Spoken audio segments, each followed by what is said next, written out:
Okay, Wilson, look here what happened.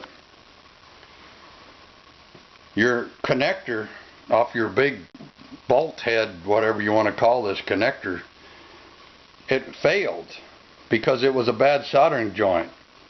And then the owner hired a gentleman to resolder this connection.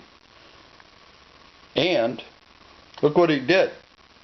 He got it so hot it melted. See how your connector is all cattywampus there? Nice piece of plastic you're using there. Anyway, so here's what we're doing to fix it, because we've got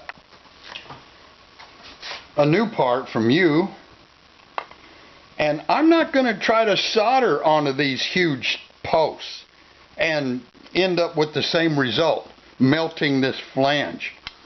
Trying to attempt to solder onto this mass of steel here while it's embedded in this plastic, which will melt. So look what I've done, gentlemen.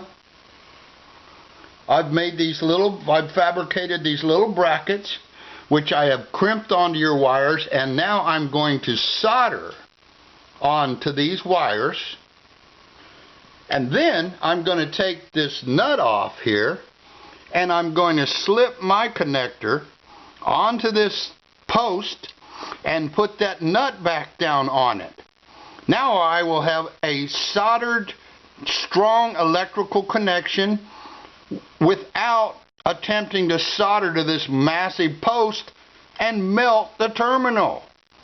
I guarantee you that's going to work.